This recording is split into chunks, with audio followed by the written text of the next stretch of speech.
वहीं साथ साथ उन्होंने नून लीग को भी तनकीद का निशाना बार बार बनाया और पीटीआई के साथ हमदर्दी भी की है। तासुर ये पैदा हो रहा है कि बिलावल भुट्टो नून लीग को टारगेट करके पीटीआई के वोटर्स को अपनी जानिब राग़िब करने की कोशिश कर रहे हैं।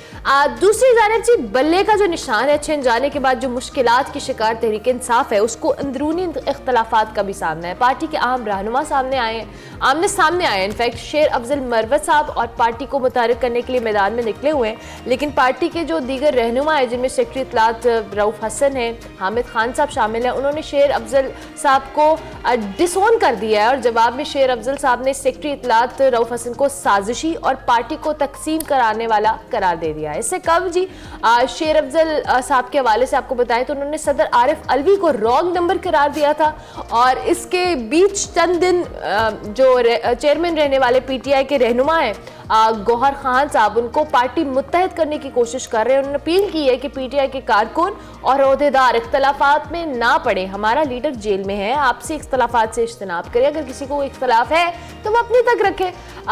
ये जो आपसी इख्तलाफात हैं तहरीक इंसाफ के वर्कर्स को कैसे मुत्तहद करेंगे ये भी एक सोचने वाली बात है, क्योंकि ऑलरेडी तहरीक इंसाफ इतना जो के लिए मुश्किलात का शिकार नजर आ रही है। और 13 जनवरी को जी सुप्रीम कोर्ट के फैसले के बाद जजों के खिलाफ जो सोशल मीडिया मुहिम की तहकीकात के लिए जीआईटी तश्कील दे दी गई है। बिल्कुल, additional DG cyber crime wing FIA को जीआईटी का कन्वीनर मुकर्रर किया गया है। इस टीम में आईएसआई है, आईबी है और पीटीए के कम से कम ग्रेड 20 तक के नुमाइंदगान शामिल होंगे जो कि तहकीक करेंगे। जीआईटी में जो इस्लामाबाद पुलिस है इसके डीआईजी भी शामिल हैं। इसके अलावा इसकी जो तश्कील है नोटिफिकेशन उसका जारी कर दिया गया है। जजों की साख खराब करने के लिए जो मुहिम चलाने वाले हैं उनका तयन किया जाएगा, चालान अदालतों में पेश किया जाएगा। जीआईटी आइंदा के लिए ऐसी मुहिम से बचने के लिए भी इक़दाम तजवीज़ करेगी और 15 दिन में अपनी रिपोर्ट इंटीरियर मिनिस्ट्री को जीआईटी पेश करेगी। तो there something alarming for the people जो कि बहुत खुल के जुडिशरी के ऊपर और जजेस के ऊपर by name by their pictures तनकीद कर रहे थे और बड़े डेरोगेटरी रिमार्क्स भी कुछ लोग दे रहे थे। फैसले से डिसएग्री करने में कोई हर्ज नहीं है कि हम इस फैसले से मुत्तफिक हैं, लेकिन तनकीद की लिमिट बहुत इंपॉर्टेंट है। ये जो पर्सनल लाइफ में इंटरवीन करना और ये सारी चीजें ये बहुत कुछ लोग रखते नहीं है ना, दे कीप नो लिमिट। हमारे साथ शौकत पराजा साहब हैं, उनसे जरा इसी बारे में। शौकत साहब बहुत शुक्रिया, आपने अर्ली इन द मॉर्निंग हमें ज्वाइन किया। सबसे पहले तो इंतखाबी मुहिम से आगाज कर लेते हैं, इनफैक्ट बल्कि इस जीआईटी के हवाले से ही बात कर लेते हैं। पहले बड़ी इंपॉर्टेंट एक डेवलपमेंट हुई है और जितने अहम लोगों को इस जीआईटी में शामिल किया गया है, एज इमरान सेट के बहुत बिलो द बेल्ट जाके तनकीद की जाती है। फैसलों से इख्तलाफ करना एक अलग चीज है, लेकिन पर्सनालिटीज पे और उन पे जिस तरह से सोशल मीडिया पे एक प्रॉपर कैंपेन का चलाया जाना दैट्स रॉन्ग। इस पे आप क्या कमेंट करेंगे? Thank you very much. JIT ने ढूंढना है कि कौन लोग प्रोपोगेंडा कर रहे हैं। तो मुझे तो पता है कौन लोग प्रोपोगेंडा कर रहे हैं, आपको भी पता है कौन लोग प्रोपोगेंडा कर रहे हैं।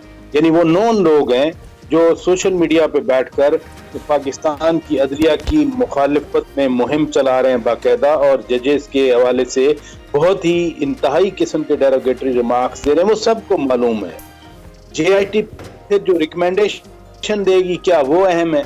अब देखे ना, एक कानून है मुल्क का, उस कानून के मुताबिक काजी फायद ईसा साहब ने, चीफ जस्टिस ऑफ पाकिस्तान ने फैसला दिया। वो बार बार मांगते रहे कि कुछ तो दिखा दें पेपर में, कुछ तो बता दें कि आपने कैसे इलेक्शन करवाए, नॉमिनेशन किस की थी, जो 50,000 रुपए फीस जमा करवाने था वो वाउचर ही दिखा दें। कुछ नहीं दिखाया। अभी अजीब ये सूरत हाल है। यानी पाकिस्तान में कानूनदान भी कह रहे हैं, जो पीटीआई के वकला हैं, कि जो एक पाकिस्तान में बदनाम ज़माना लॉ ऑफ नेसेसिटी हुआ करता था, नजरिया जरूरत, कि उसके तहत फैसला दे दिया जाता लेकिन कानून के मुताबिक फैसला ना दिया जाता। पूरी कौम ने देखा, पूरी दुनिया में जहां जहां सुप्रीम कोर्ट की प्रोसीडिंग देखी जा रही थी कि वकला डिफेंड करने में नाकाम रहे। जितने वकला सामने आए उनके पास वो लीगल पॉइंट्स की बजाय वो तकरीर करने का उनको शौक था, और यही पीटीआई का अलमिया बन गया। ये जो आप तकसीम की बात कर रहे हैं, जितने लोगों के आपने नाम बताए, ये कोई पॉलिटिशियन थोड़े हैं, ये सियासतदान थोड़े हैं।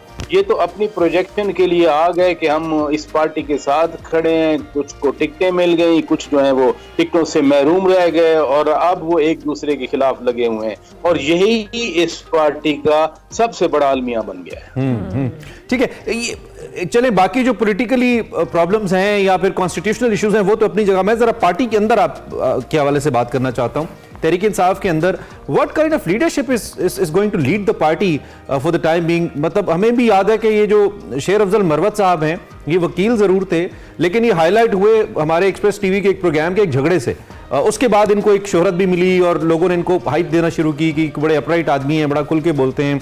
फिर इन्होंने कुछ बातें की, बानी चेयरमैन तहरीक इंसाफ के नाम से मंसूब जेल से बाहर आके कि उन्होंने ये कहा जिसके बारे में फिर उनको निगेट किया हामिद खान जैसे सीनियर लीडरान ने और वकला ने, और फिर ओवेस्टी इनकी एक इंटरनल जंग चल रही है। इस वक्त ये पार्टी किस नहज पे चल पड़ी है? बाकी मुश्किलात तो अपनी जगह, ये इंटरनल पार्टी स्ट्रक्चर इतना कमजोर था कि सारी जो टॉप नॉच लीडरशिप थी, अगरचे कि वो अगर जेलों में भी है, लेकिन सब स्ट्रक्चर डिस्टर्ब होकर रह गया। अब एक कहता है ये पार्टी मेरी है, और खान साहब ने वैसे ही गौहर साहब के हक में ऐसा फैसला किया कि उनको लीडर बना दिया उन्होंने, जैसे कि सुप्रीम कोर्ट ने भी कहा कि क्या पुराने लीडरान नहीं थे कि नए लोग आ गए इस पार्टी के अंदर? इस पे क्या कहेंगे? देखिए, पहली बात तो शेर अफजल खान मरवत की है, हर बंदे को बोलने का हक हासिल है, वो जैसा बोले, लेकिन जो पार्टी डिसिप्लिन होता है उसकी तो हम सरीहन खिलाफ वर्जी देख रहे हैं। शोएब शाहीन को उन्होंने गद्दार करार दिया। सदर ममलिकत डॉक्टर आरिफ अलवी के बारे में जो उन्होंने बातें की आपने खुद बता दी। सो मच सो जो पार्टी के इंफॉर्मेशन सेक्रेटरी हैं रऊफ हसन साहब, बहुत पुराने पीटीआई के साथ हैं, उनके बारे में जो बात करते हैं, या हामिद खान साहब हैं, उनके बारे में जो बात करते हैं, लीडर का जो है वो एग्जैक्टली यहाँ फिटन होता है। ऐसी बात नहीं है कि पीटीआई वाले सारे ही जेलों में पड़े हैं, बहुत सारे अच्छे लोग बाहर बैठे हैं जो कुर्बानियां दे के, जिन्होंने या प्रेस कॉन्फ्रेंस नहीं की या उनके खिलाफ कुछ प्रूव नहीं हुआ, उनसे तो पूछा तक नहीं जा रहा। मसलन अली मोहम्मद खान है, मैंने खुद उनको पिछले हफ्ते शो में लिया था।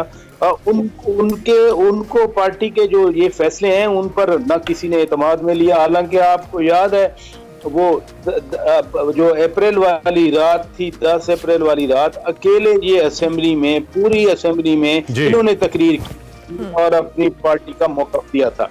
ये जो न्यू वारद हैं, ये एक तकिया किया गया था इन पे कि वकला हैं या कानून के मुताबिक आगे चलेंगे, कानून मुताबिक पार्टी को संभालेंगे, लेकिन उल्टा हो गया कि पार्टी की सफों में कंफ्यूजन। ठीक है, मेरे पास लास्ट मिनट है शौकत भाई साहब, लास्ट मिनट है। नून लीग और जो पीपीपी की कैंपेन है, खासतौर पे नून लीग की कैंपेन पे मैं आपका कमेंट चाहता हूं, जो कि रिसेंटली स्टार्ट हुई है, कैसा देख रहे हैं? मोमेंटम बनेगा? कल मरियम अपने हल्के में थी। वो जो एक बहुत रवायती होता है, जो बार बार कहा जाता है कि जी रवायती मोमेंटम नहीं है, लेकिन ये सारा दिन जो टीवी स्क्रीन पे चलता है या शाम को 4 घंटे यही बहस होती है। हर पार्टी का मंशूर खंगाला जा रहा है, हर पार्टी के लोगों को स्क्रूटनाइज मीडिया भी बैठ के कर रहे हैं और मुखालिफिन भी कर रहे हैं, और यही कैंपेन होती है। यानी ये कहा जा रहा है फॉग के मौसम में कि बड़े जलसे नहीं हो रहे, 12 बजे तक सूरज नहीं निकलता, 5 बजे के बाद फिर वैसे ही कुछ नजर नहीं आता।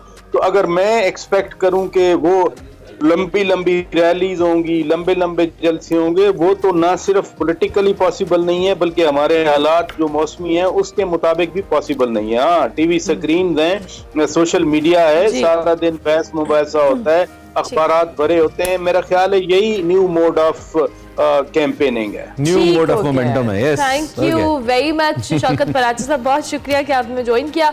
मौजूदा सूरत हाल के ऊपर जी शौकत पराची साहब अपना तजिया दे रहे थे। 8 फरवरी को इलेक्शन होंगे, कैंपेन जारी है, इस पर हम आपको और आप बताते रहेंगे। ब्रेक लेते हैं, ब्रेक के बाद वापस आते हैं।